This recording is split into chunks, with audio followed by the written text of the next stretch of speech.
What's going on, everyone? Jackson here from Vendetta Sports Media, joined once again this NBA season by the Don himself, the owner, CEO, the bald-headed magician, Trey Daubert, with the dance moves, Oh, excellent beard, pointy golden shoes that I don't know if all of you have seen that he wears to Vegas Golden Knights games. I mean, I'm not much of a fan of him, but apparently the ladies love him. Trey, how you doing tonight? good. I can pull him out if you want to see him. Go ahead, pull him out real quick. This will be a great It'll intro. take me some time to find him. We're in here somewhere. It'll be such a great intro to have that there. You should have told me. This is just off the dome, You know off the top of my head. I don't know if I have him with me actually. An intro. Ah, man. Tell you what. I'll try to find a picture of him somewhere. I'm sure there's somewhere on your Twitter or something, and if I can find him, I'll just splotch it like right up there, and everybody will see it.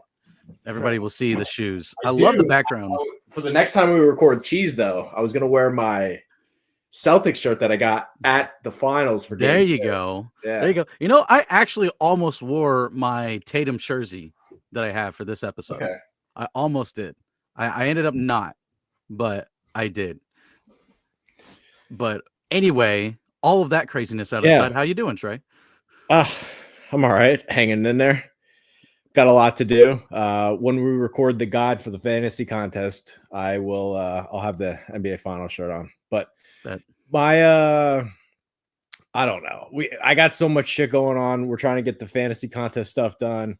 I got the move coming up here in like 2 weeks or so. So, and NFL drafts coming up. So that'll be and I know that's been a big thing going on here. We had Garrett down in Mobile for the game. We've had a lot of connections made with some people with the Shrine Bowl. Is that? Yeah. I'm hoping Sean Merriman still comes through on that interview. Yeah, that'd be crazy. And then some other cool draft stuff coming up that I know. Didn't you say one of the players reached out to see if you were going to be at the game? One of the players' agents. Oh, one of the players' agents. Okay. Yeah. But I mean, I was technically responsible for getting the broadcast switch, so I would. There's that, and one of the agents contacting you to see if he could like say hi to you. Yeah. What that tells me is that NFL teams have read your analysis. Oh, I already know that. Well, I know that, but it's like confirmation though. Like there's like, yeah, they do that, and but then like an agent reaches out to like say hi to you because you wrote something that is favorable of his client who is in the NFL. Yeah, and I don't just do that either. Yeah, I know you don't. I don't know if that dude realizes how big of a compliment that is. But, yeah, I don't know. Do I? Yeah, I guess I won't say who the player was, but or do I? I don't know. I mean, you can. Yeah, I mean, it was the Washington State tackle, Issa Pohl, his agent.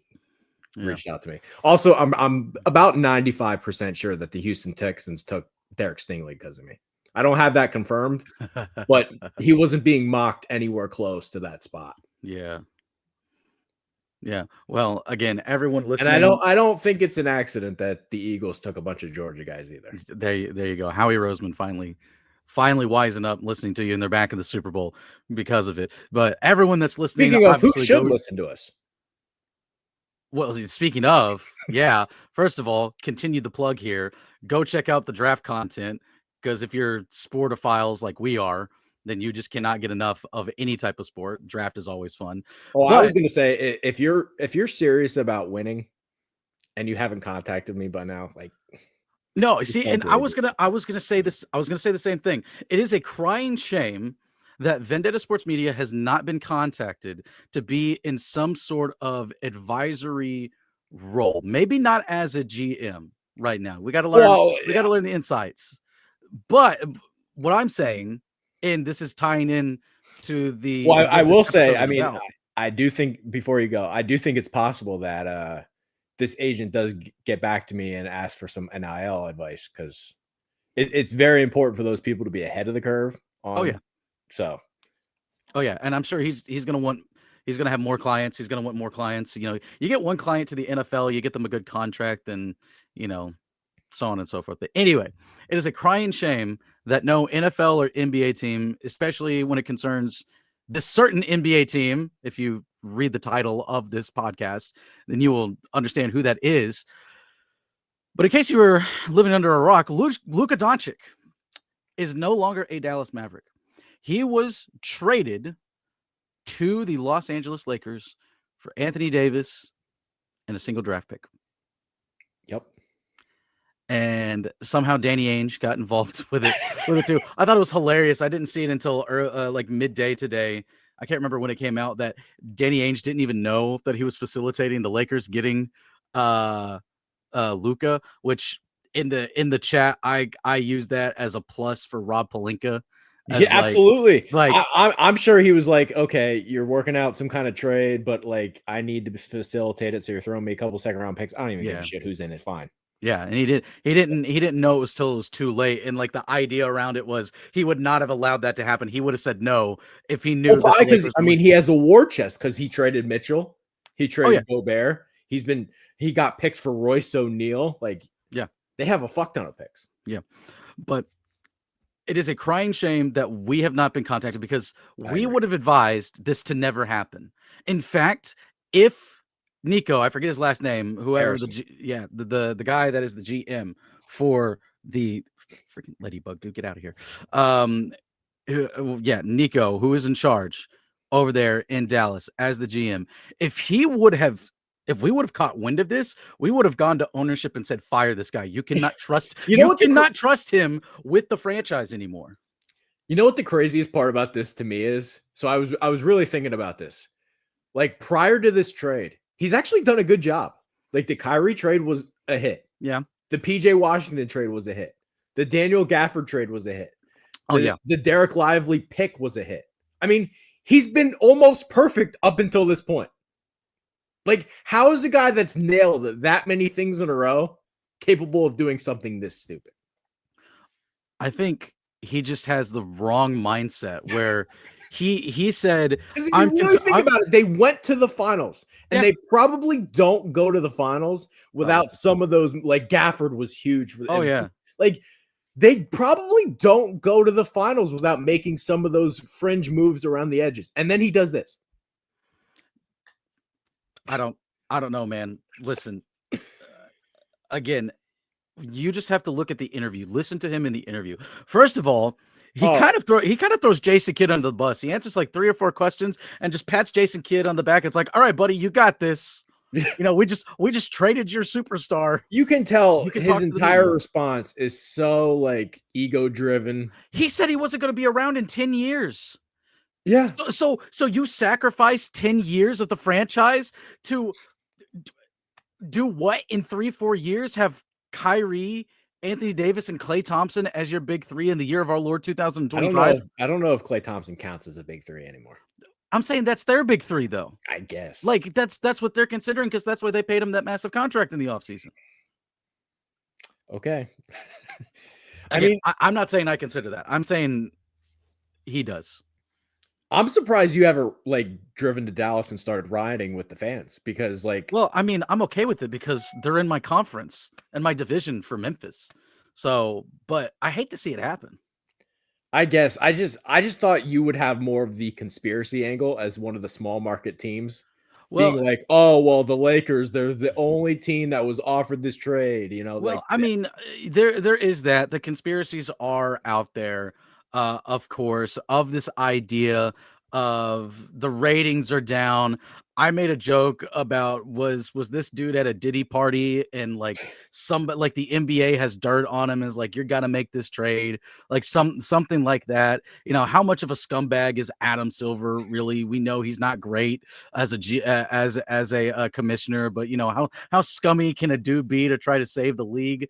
I mean, the guy 2 weeks ago was talking about, you know, bringing the game down to 10-minute quarters. Everyone hated that. So it's like, okay, Luka to the Lakers type deal.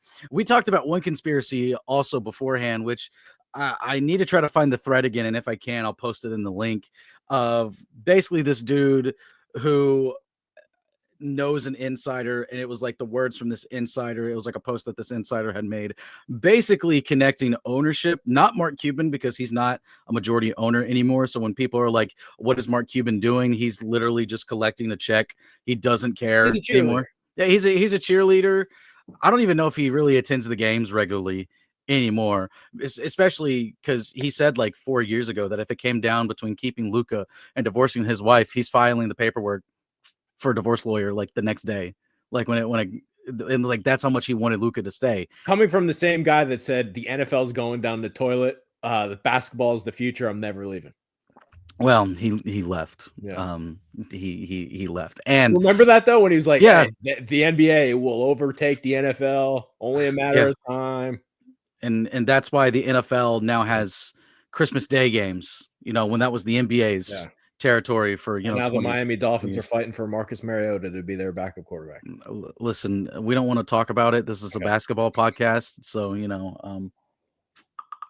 we'll just keep that out of the way. But anyway, the other conspiracy is this connection to ownership and trying to open up a sports book, a casino in the Dallas-Fort Worth area, because as we know, gambling is becoming a ridiculously profitable business, which is why we have created Vendetta Fantasy Contest, which is why we have Jackson will be part of the when I'm not recording a cheese episode until it's done, so Jackson will be part of that. But just one last reminder that and Jackson's a big history guy, but the secret to all victory lies in the organization of the non-obvious. And we believe with all this gambling stuff, we've created a product that will change the future. So just want to shout that out too. Oh, I know. It would have been the perfect segue into like an ad or something, what, like it's completed. And like this one, we got all those Tandemonium Sports Show ads in the back of the StreamYard. We got to replace them with. Yeah, we do. It would be hilarious if I clicked one right now and just ran.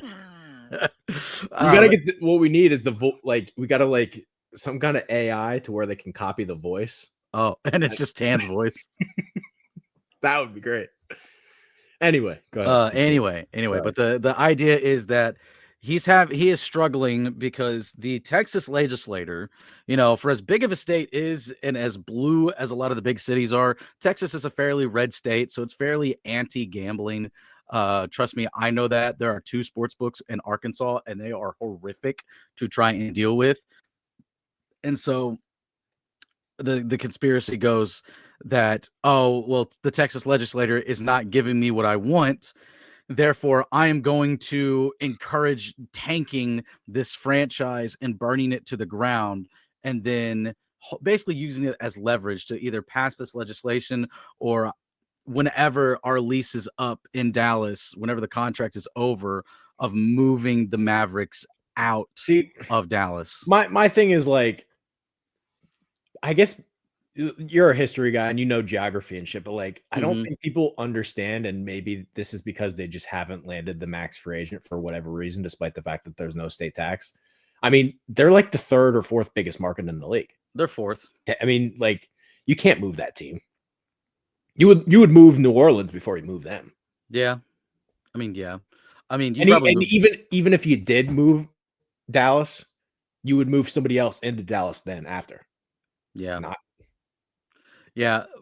And again, I get it, but we are talking like businessmen, and it's like their personal finance, and any NBA team that goes to Vegas is still going to be lucratively expensive, profitable. Well, not even that. The league with the cap going up, and I'm going to keep bringing this up, but the no state tax, it's going to be a massive factor.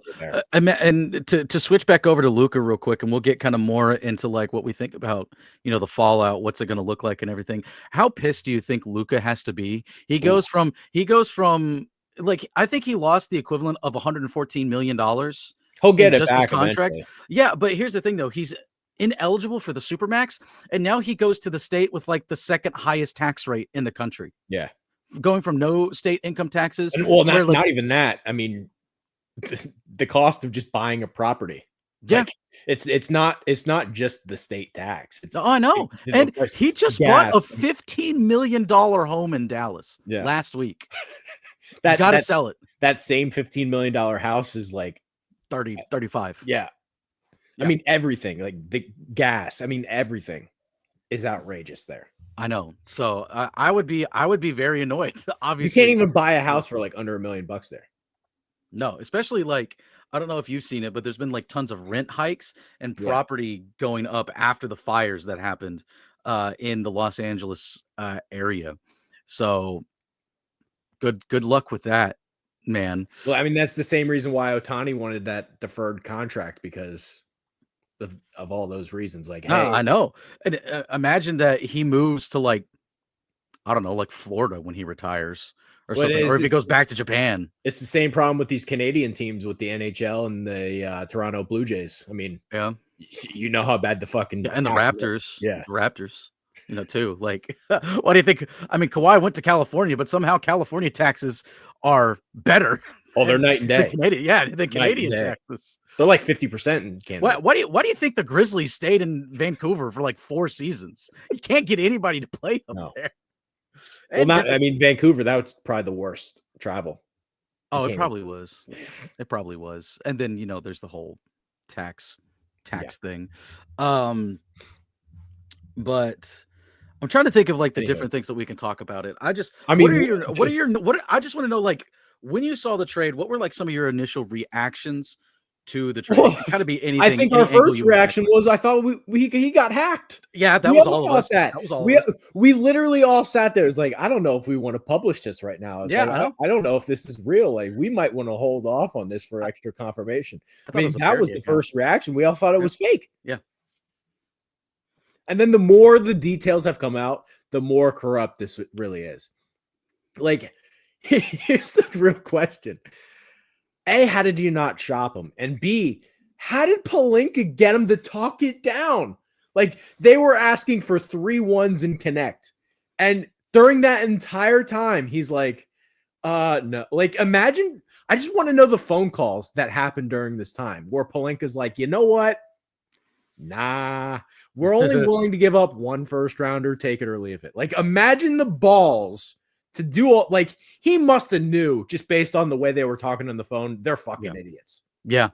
Or that they were just so done with Luka that because some of they the had other to reports have been so idiotic during their phone calls that are like, oh my God, we're gonna rob them. Well, Nico admitted that he thought that Pelinka thought he was trolling him. Yeah. When Nico called him up, it's like, hey, do you want Luka? Rob's like, what?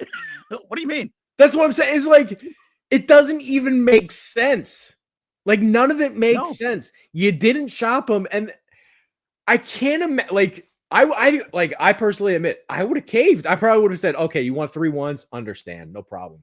I mean, how did you? He talked them down. He talked them down. Right? Like, yes. If he just, like, if the Mavericks first offer and he calls you and said, "All right, look, we're willing to trade you Luka, but we need 3 first rounders back," are you gonna even haggle with him? No. No, I like, honestly. Oh, cat's in the picture. Honestly, if it was like the original trade package, Davis, Connect, and 3 firsts for Luka, I'm still probably just like, okay. Yeah, that's like no negotiation whatsoever. Like, okay, pal, send in the papaperwork. I'll sign it. We'll send it to the league office. But to have the balls to talk him down to 1 pick and Max Christie's the sweetener. Like, it goes to show everything that I say about the NBA. You're just 1 bad move away from making the right move. We sat there when they extended Christie and like, he's done nothing. Yeah. What did you give him $8 million for? No. Turns out you needed his money for this trade. Apparently. I mean, it just goes to show how fucking insane the NBA is with their salary cap. Yeah. I saw it was like the perfect image where it was the Lakers and it's like this cartoon dude and he was like fixing to step. He's like walking and was going to step on the rake, and the rake said the dumbest thing imaginable for an NBA franchise to do, and then they step on it and it hits him in the face and says NBA championship. Yeah. That's how this league works. It's crazy. Like, even back to the Toronto Raptors, that DeRozan contract was horrible. They turned it into Kawhi. Like, you're 1 bad move from being away from 1 good move all the time. It doesn't. Like, even with the original Anthony Davis trade. I mean, we all look back on it as like, wow, they gave up Josh Hart and they also gave up Brandon Ingram and they also gave up like 800 first round picks, but they needed Anthony Davis to make the Luka trade. So who cares? And they won a championship. Yeah. They won a chip. They got what they wanted. Tried to work it a few more years, couldn't. Now they have a 25-year-old superstar who's a top 5 player in the league. There's just so many funny angles to this. Like, I would just love to see some of the phone recordings of this. How did you come to the conclusion that Max Christie was the ultimate sweetener to put this thing over the top? And he talked them down from Connect. Dude, no. And apparently Nico also fumbled for Nike. Steph Curry. Yeah. Fumbled it. Drove Steph away to Under Armour and lost how many hundreds of millions, if not $1 billion in shoes. Oh, that's a life-changing fuck up. Yeah. How do you hire someone that did that? How do you as an owner in ownership look at a guy like that? It's like, yeah, he's got experience, but it's experience losing $1 billion. The hardest thing for some of these owners to do is to figure out why a team wins and why a team loses. It's the same thing with the Jacksonville Jaguars, where Shad Khan sat there and said, well, Trent Baalke's running our team into the fucking ground. And then he thinks it's the coach's problem, the coach's problem, the coach's problem. Maybe, the guy that fired Jim Harbaugh and hired Jim Tomsula probably doesn't know what he's doing. Like, these teams do this shit all the time. The Tennessee Titans where, Rand Carthon is the fucking savior and it's all Mike Vrabel's fault. And then they had the first pick in the draft. And you know what? Maybe it was fucking Rand Carthon's fault. This is what's going to happen with the Mavericks. They're going to tank and he's going to sit there and say, oh, shit, I see now. Now it's too late, though. Yeah. And I can't believe the stuff that I'm seeing on national media. There's so many angles to go over. It's not just that. I'm talking about, so it's like the reports coming out. Let's talk a little bit about the reports too. Like, of everything that has come out, I've seen stuff going as far as saying like not even LeBron knew about this trade. Oh, I would love to talk about the LeBron angle. All right, talk about the LeBron angle. Go for it.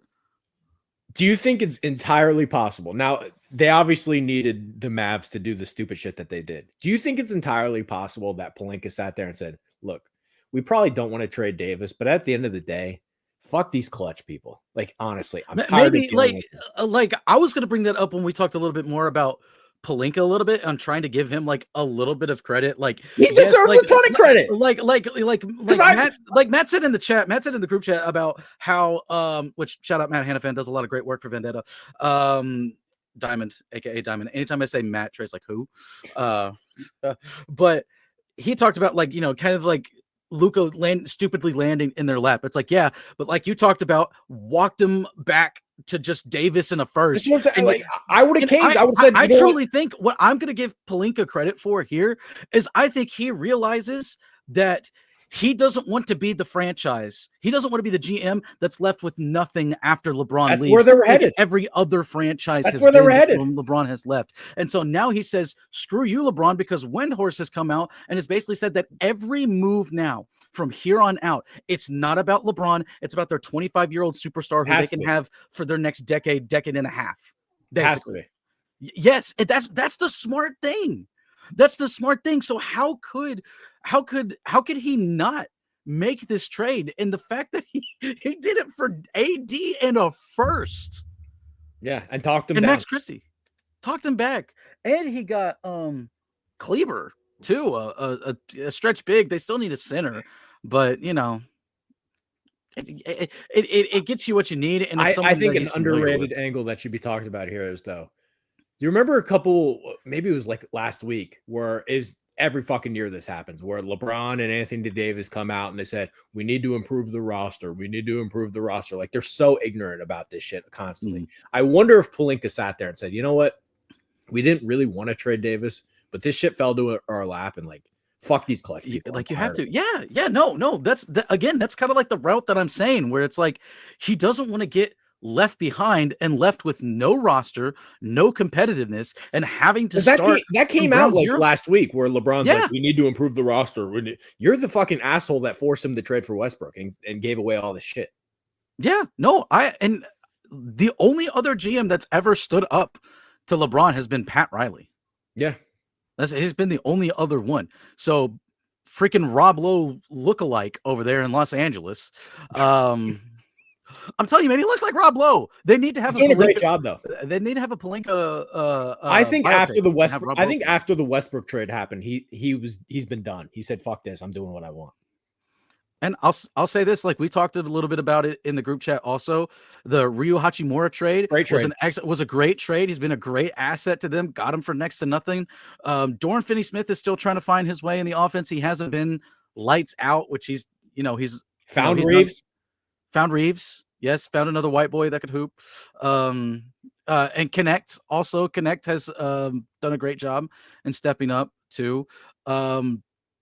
But yeah, he's found ways to kind of, it's like when you trade for Westbrook, like how do you get off of him? You go back and you get D'Lo again. Like that's a very lateral move in a sense, but then you get off of D'Lo again, get assets in. And the fact is they've hardly departed with any assets. I need to double check and look up real quick what they still have their 2031 pick. They still have a lot of picks.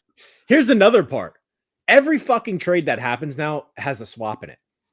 Yeah. Like all these trades that go down, there's some kind of swap that happens. I mean, there was a swap in the Derek White fucking trade. I mean, there's been swaps in every trade, and Dallas didn't get one. Yeah, I don't know how you let go. Like, I do not care if it's for Anthony Davis. Okay. How do you let Luka Doncic go? And you get 1 first-round pick back, and it's gonna be Gobert's worth 4 though. Gobert's worth 4. Don't worry, everybody. But and again, man, this is what I hate about the NBA. I hate incompetence and Bridges. How many Bridges go for? 4, I think. Yeah. I think 4.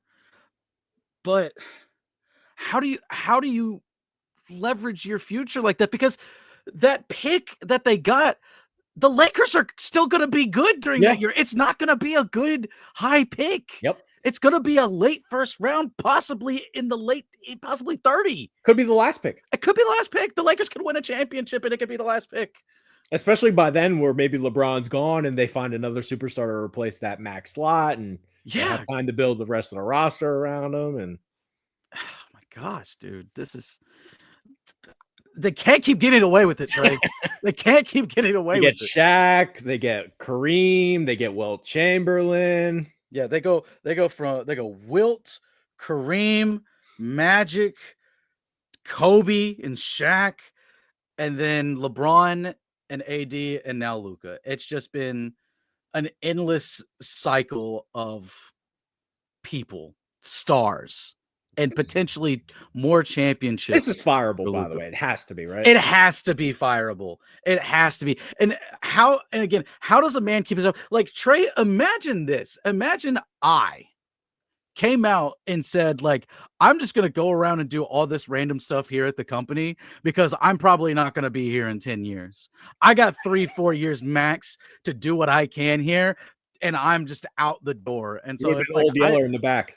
Exactly. No, I'm gone. I'm gone the second that happens. It doesn't matter. And it's like that at any company. Why is it this way? Why does the man still have a job 48 hours after the trade? These GMs, they leech onto the owners and they can do no wrong because it's the personal connection. Oh my gosh, dude. It's just I do not understand. I do not understand it. And then you have people coming out today in the national media, and they're talking about how they're putting the Mavs now as the 1 seed in the West. How? Like, I don't have an answer for you on that. Another funny angle to this though. They traded the best player on the team that just went to the finals. Like this wasn't like, we're struggling, we're having a hard time winning games. Like they just went to the finals, and their team, pretty flawed. Like we could admit the Mavericks, like, oh yeah, they got beat by. Did they lose like by 60 the other night to Cleveland? Yeah, well, that was after the trade, so that was kind of like understandable. Even then, but not excusable. Not excusable. Even then, this guy just took you to the finals during his age 24 season. Like, what was the rush to do this now? By the way, he's under contract next year too. So even we don't want to pay him the supermax. Well, you had an additional year to kind of figure that out too. Yeah, and from every indication was that he was going to resign. Yeah, he was going to resign. He didn't ask out. He wanted to be there. Yeah, like we said, he bought a new $15 million mansion in the area. You don't do that if you're going to demand a trade, because who's just going to casually go back to their home in the Dallas-Fort Worth area? Jason Tatum is somehow less tradable than Luka Doncic. That's because they won.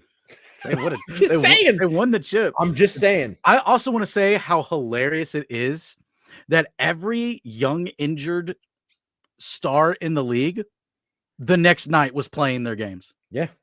Zion played. Ja's playing tonight. After last night, they played a game last night. National TV against the Bucks. Fantastic win. Hey, it was a great game. I'm a Jaren Jackson fan. I know you're a big Jaren Jackson fan. I know you're not a Ja Morant fan, but it's like you're like the opposite on Jaren. You really like Jaren, and I'm happy to see him grow. Hey, by the way, Jaren, the only player, he was great in the game last night. Oh, he was only player of the top 4 picks from that 2018 draft that's still on the team that drafted him after the. Yeah, how about the Atlanta Hawks fans are probably throwing a fucking parade like, oh my God, we're no longer the team that gets blamed for giving away Luka. Yeah, because at least they got Trey Young out of it. What's great, they got the same amount of first round picks too. They got one first round pick for moving off with Luka, and so did the Mavs. That's okay. That makes me even more depressed. But Ja Morant last night, he's not even at the game, I don't think. And they're saying it's like he can barely even move his arm. So he's going to be reevaluated at the end of the week. And they're hoping that either at a game later in the week or like next week or sometime after the break is when he's good to go. Luka gets traded. He's in the starting lineup tonight. He's going to play.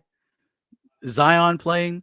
I think the only one not playing is Joel Embiid, which is just of all the minor injured players out there, Joel Embiid. Do you see speaking of not being in shape?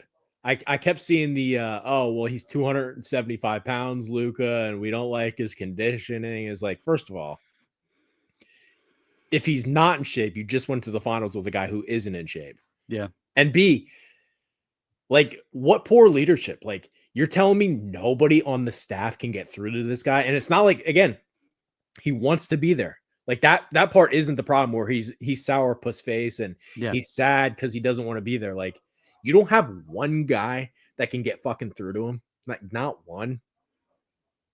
Apparently not. And I saw another report. It was like right before we started. I was making my tea and I was just reading through on Twitter, X, whatever you want to call it. And the stuff on there, because there was one report that said that people in the building were tired of Luka and they were ready to move off of him. Well, those people, it was just one person in his inner circle, and it was Nico and just his yes men that are in the front office. That's how it works. And everyone else obviously still loved him, still wants him. He's the whole reason any of you are getting paid money, that people are coming to games. If I'm a Dallas fan, low key, I'm not showing up to another game this season. I don't care if I paid for season tickets. I'm calling and I'm canceling for next year, or I'm saying I'm not re-upping next year. Like, how could you? Like, how could you? No, I'm not showing up. The very next game needs to be the lowest attendance rate in Dallas Mavericks history. There's no chance I would show up. No, I would probably choose a different team. Like, if it came out and tomorrow and like the Grizzlies traded Jaren, I'm gone. Like, I don't believe you. I don't believe you, dude. I'll straight up. Like, if Jaren, if they just like, if it's something like this, and here's the thing too, is that like Jaren's not close in the sense of like superstardom that Luka Doncic is. I don't think Jaren's ever going to win an MVP. Doncic is legitimately like 1, 2, or 3, right? Yes. And he got traded somewhat, like people are saying in his prime. It's like even before his prime. This isn't even his final. I don't think he's reached his prime. He can get better. Yeah, he can easily get better. And you're trading. He's already a minimum top 5. I mean, if you really think about Doncic, like if you're picking one guy in the league, like, I need a score here. Are you picking anybody above him? I need one basket here. No, because he's got the track record to prove it. He not only done it in the regular season, he's done it. He's been clutching the playoffs. Ultimate bailout for the Lakers. I mean, they were headed into no man's land. Yeah. They were fucked beyond belief. And again, dude, how do you just call the Lakers? Like, I'm pretty positive OKC would have forked over 12 picks. Do you think? It's like, we have this whole arsenal. Take everything. Yeah. They probably would have, right? They would have. They probably would have given you an arsenal of picks and then whatever you needed to match the contract. They would have given they wouldn't have lost the bidding war, I can tell you that. Oh no. Like, how did you not call San Antonio like, we need Castle, Vassell, all their picks? And they probably would have did it. Oh, they probably would have. They would have said, sorry, De'Aaron Fox. You're hot, but a much harder chick just said they were interested in us, and so we're gonna go. Could you imagine go with her? Luka and Wemby on the same team? They would have did it. They would have. They would. That literally might be like, that would have been our version of like Kobe and Shaq, probably. Might have been better. It might have been better. Like, but didn't shop them. You didn't shop them, and there. I mean, there's in all this. This is a lesson to be learned for Trey. When I eventually take over one of these teams, I'm asking, and I'm asking for everybody. Like, nobody, like every 3 months, I might ask for the team's best player, because you never know at this point. You never know who's truly available. Yeah, you never know. Yeah, you'll be like again, a report, and it's just all these reports are coming out because the trade deadline's coming up. Where the Lakers, or not the Lakers, but the Golden State Warriors are calling everybody. By the way, we checking on everybody. I was going to say, we do kind of have breaking news that we can talk about at the end. Oh, hold up. Unless you want to squeeze that in now. Hold on a sec. Let me see. Oh, is it talking about the Warriors and KD? Yeah. Oh, serious about reuniting with KD? That's interesting. It sounds like the Suns might move him if they can't move on from Beal. Oh my gosh. Well, because if they don't move Beal, they're not going anywhere. That's true. Yes. And then you also have to think of, like, what does that do with the Butler situation? There's no way, right? What is that? Well, they need Beal to go to land Butler. Yeah. But Beal's not going to go. Isn't he the one player in the league with him? If they can't move Beal, they might have to move Durant. That's another team that's just dug themselves in a big hole. Well, that's the other like, all Phoenix had to do would just say, listen, I'm already giving you 4 first-rounders. You're not getting Bridges 2. Yeah. When they made that first deal with the Nets. And that's where they really fucked up. Yeah. If they would have just sent Ayton and kept Cam Johnson and Bridges and built around Cam Johnson, Bridges, Durant, Booker, they would have had something. Yeah. And that's another team that very quickly after the finals just blows it up. In an effort to, that's like the opposite kind of deal where it's like you're almost too desperate and like too, like, well, that sounds like we're desperate to get rid of one of the best players in the league. I see. That's incompetency, man. It's a lesson. Like, smart people learn from their mistakes. The smartest people learn from other people's mistakes. My lesson to be learned here is I'm asking for everybody's best player. Like, you never know. Always call up. You never know. Like, or you know, whenever it's like in a time when all the GMs are together, yeah, you know, just be like, hey, what about so and so? Yeah, like, you know, is he available? You never know. At this point, you never know. Yeah, hey, you know, it could turn into a situation like with the Giants and the Panthers, yeah, where they're just casually trading dudes at the Senior Bowl. Yeah, that was awful. It was awful. By the way, that assistant GM Brandon Brown's getting an interview by the Jaguars somehow, which I don't know how you could possibly interview that guy after Hard Knocks, but whatever. Okay, sure, whatever, dog. Yeah. If I get one of these GM jobs, hey, Wembanyama, is he available? Like, you at this point, that's the lesson to be learned here. You gotta ask. Yeah, you gotta ask. You gotta ask. Well, Trey, do you have any other angles you want to talk about with this Luka thing? Because we could talk about we'll talk a little bit about De'Aaron Fox. Oh, there's one. Okay. I think one of my favorites beyond the Max Crispy is definitely number one on the most hilarious part of this. Number 2 has to be, well, Luka's not in shape, poor conditioning. We need somebody who's healthy, and then you turn around and trade for street clothes. Like, Yeah. like it. If your angle to this is we don't think he's reliable, you traded for one of the least reliable guys, who, by the way, just got hurt like last week. Yeah. I mean, listen, man. By the way, like last year, Davis was really good. He played in like 70 plus games, but before that, you can't find a season where he's playing 70 games. No, and it's like universally agreed. The only reason why the Lakers won the title was because of the break before the bubble. Yeah.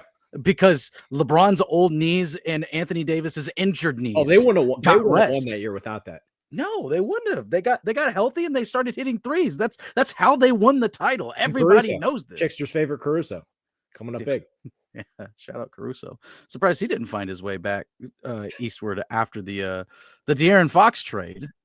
That I feel like we could talk for the Luka trade for like another hour, but yeah, we can do Fox now. I just wanted to bring up the Davis part of it because it's like, how can you possibly say, well, Luka's unreliable, and then the guy you get back is also equally, maybe more unreliable? No, he is more. Luka is averaging more games played per season in his like career than AD. And again, this is the dude that fumbled Steph Curry at Nike. He had the #1 company. He called him Seth and then showed him a video that was prepared for another player. Yeah. It's like, you still want to sign with us? The Lakers still need a center, though, by the way. They still do need a center. I saw Mitchell Robertson. They were talking about him. They need Mark Williams. Mark Williams. Time Lord. He'd be a game changer. Shout out. He's fucking good. Xavier Tillman. We don't have to talk about the Celtics, but he's kind of Tillman's like not in the rotation anymore. That's what happens, dude. That's what happened with Memphis. It sounds like they want Yabusele back to take that spot. Well, he torched him the other night in the Sixers game. Sixers playing freaking Reggie Jackson, who's airballing 10 threes. He's so bad. But somehow Yabusele is having a career night. He's fantastic. I know. He truly is. He's a good role player, man. He's better than Gobert. I don't give a fuck what anybody says. I don't care what anybody says. He's shooting over 40% from three. Yabusele. Yeah, that's crazy. That's crazy. Anyway, we'll move on to the Fox trade. We've kind of known that the Fox trade was coming for like a week. We just didn't know the semantics, didn't know the details of it. And it, oddly enough, it's like the air was kind of like sucked out of like the big trade of like Fox teaming up with Wemby, a really good, still young point guard in the NBA, teaming up with, this alien or whatever. Really fast, by the way, too. Yes. Fox. Yes, Fox. And I will always be like kind of upset and again, this is talking about like incompetent teams again, but it was like a few years ago when they got good before they fired. I'm forgetting the guy's name. I feel bad because he's a former Grizzlies head coach, and he's like the one dude that was like, hey, Fox can run, let him run. And so they started winning basketball games again, and then they fired him, and then they started to suck again. Then they hired Mike Brown, and then he won Coach of the Year, and then they fired him, this year. But anyway, that's a story for another day of how terrible the Kings organization is. You're talking about Jaeger? Oh yeah, Dave Yeager. I knew it started with a J. I couldn't remember it, but anyway,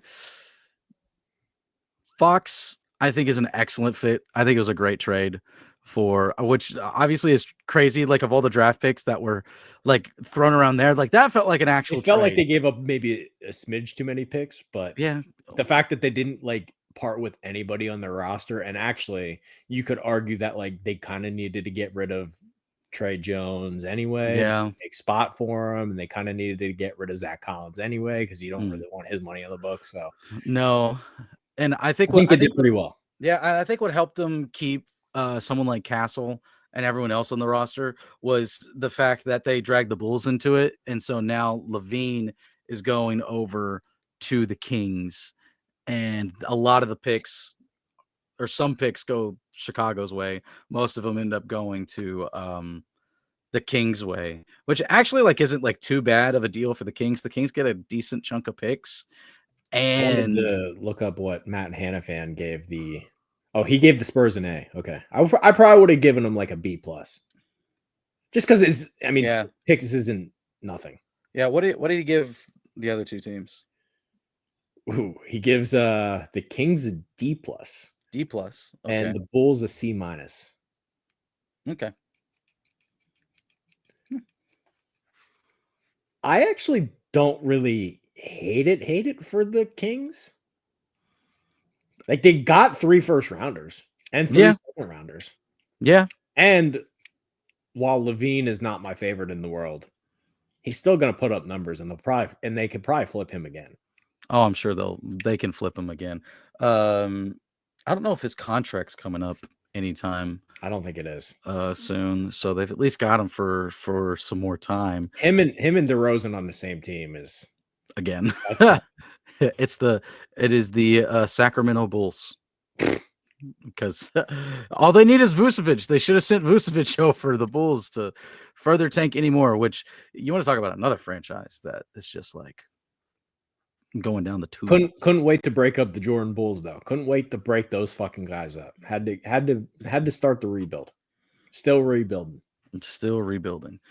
I mean, to be fair, they did get Derrick Rose and they were good, but Tom Thibodeau strikes, a multitude of players. And when the man is playing you 43 minutes a game and he's playing you in a game where you're up double digits and it's like a minute and a half left. He loves doing that. He's going to play his stars. I think for the Fox trade though, it's not even about Fox. I mean, it's about who they get next, really.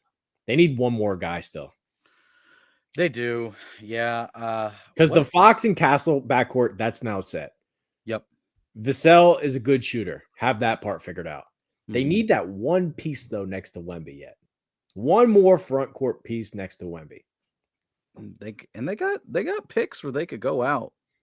And I think this is the point in time where you've got your rotation set. Go out there and get a guy.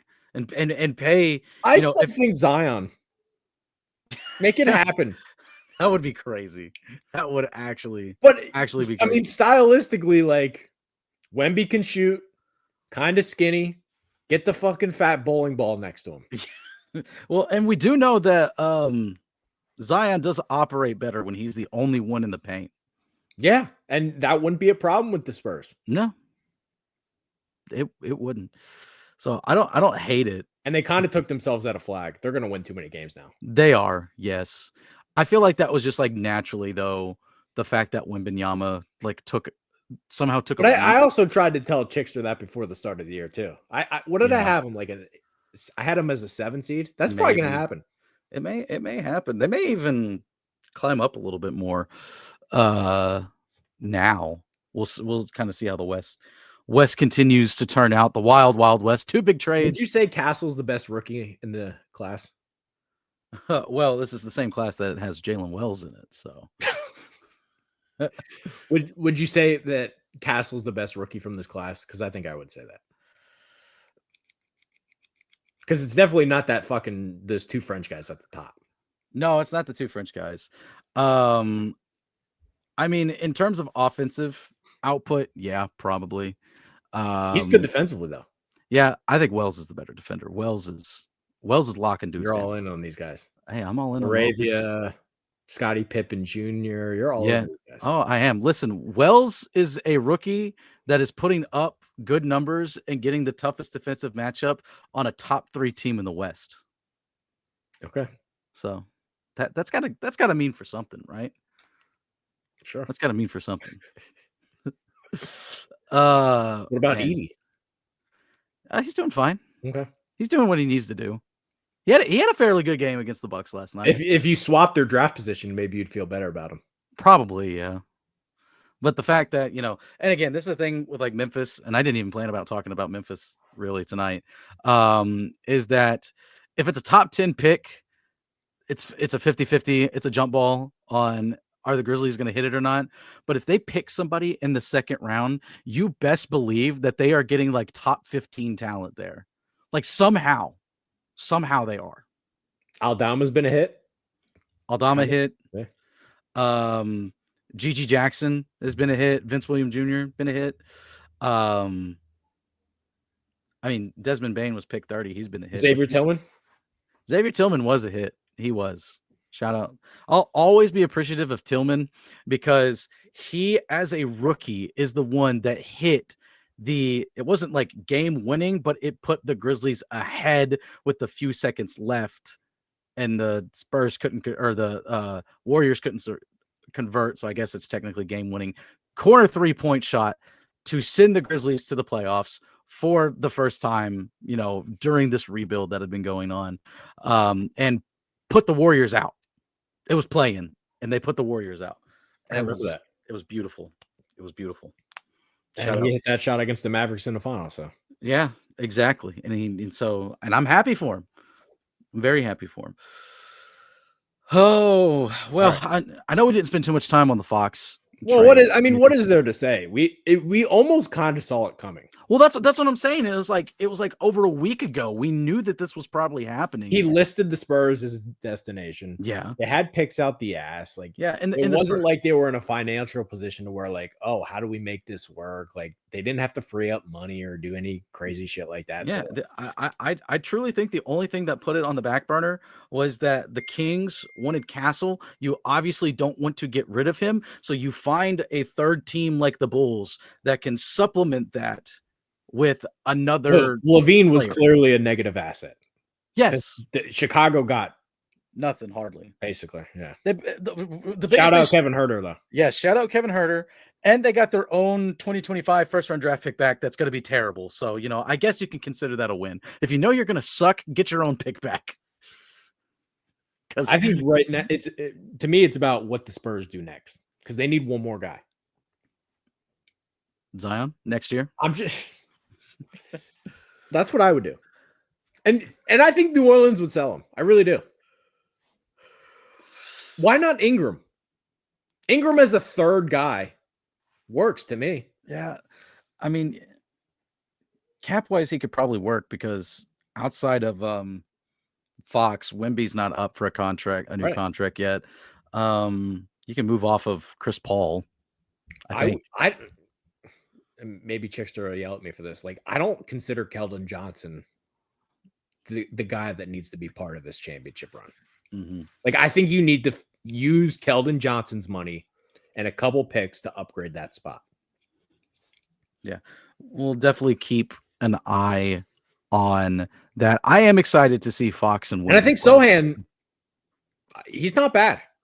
He's a utility guy that in certain situations. That's a great guy to have off the bench that can kind of feed into other people. Yeah.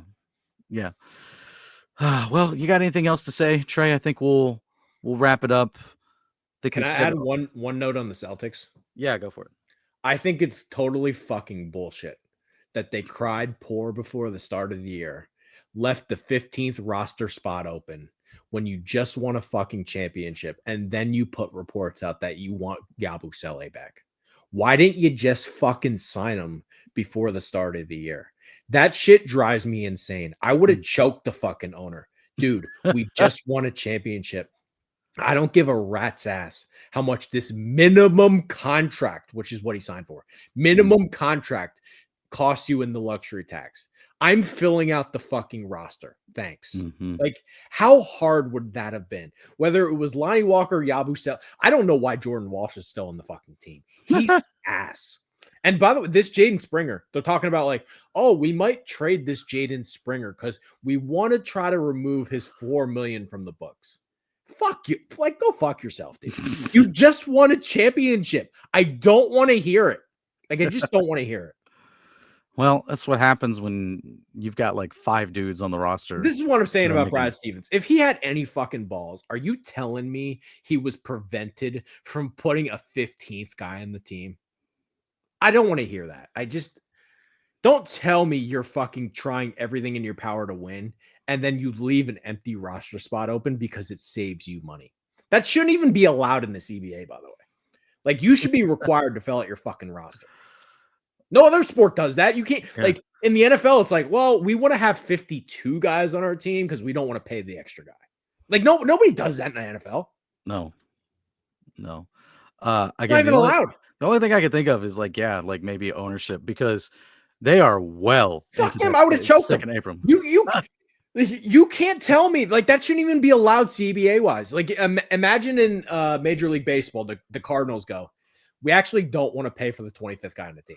Now that's actually believable with Cardinals ownership. What I'm saying, you're not allowed to do that. You're literally not allowed to do that. Yeah, I know. You have to fucking field the full I'm team. just saying. I'm just telling you. If Cardinals ownership could, they'd field like 15 guys. I'm just, I don't know. I'm probably an unnecessary rant. Maybe I shouldn't even complain because they're one of the few teams that actually gives a shit and tries, but like, don't sit here and tell me like, oh, now we want him back. Like, have some forward fucking thinking. Yeah, they should have signed him right after the Olympics. Amen. Like he's going to single-handedly going toe-to-toe to Team USA. They should have signed him and Lonnie Walker and then just fucking cut Walsh. How hard would that have been? Anyway, sorry. Anyway, yeah, it's a crying shame that Lonnie Walker's not on an NBA team. He's gonna be though. I think he's gonna be. He's got to be because he has an opt in his contract where he can kind of leave and.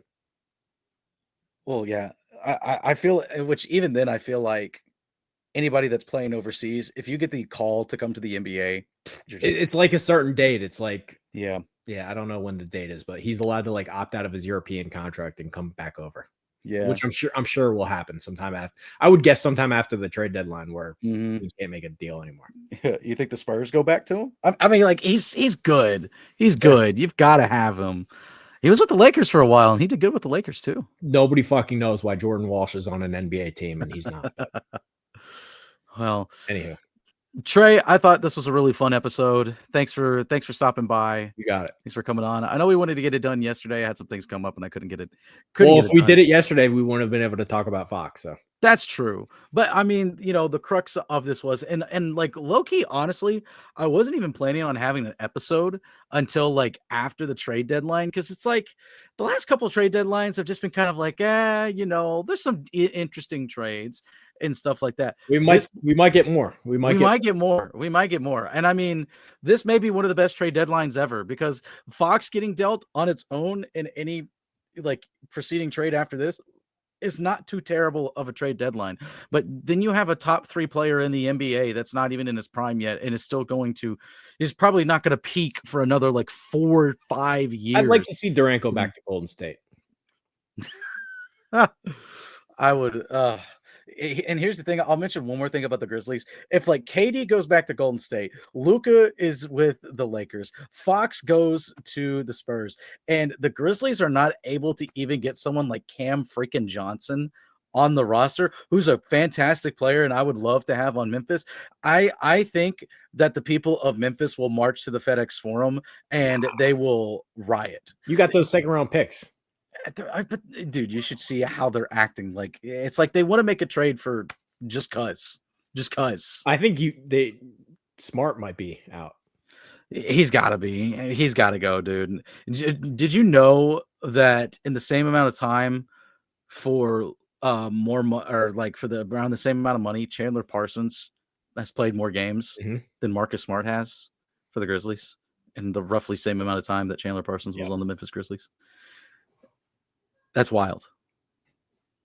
That's wild to me. Great way to close. Great way to close. But anyway, everyone, thank you so much for watching.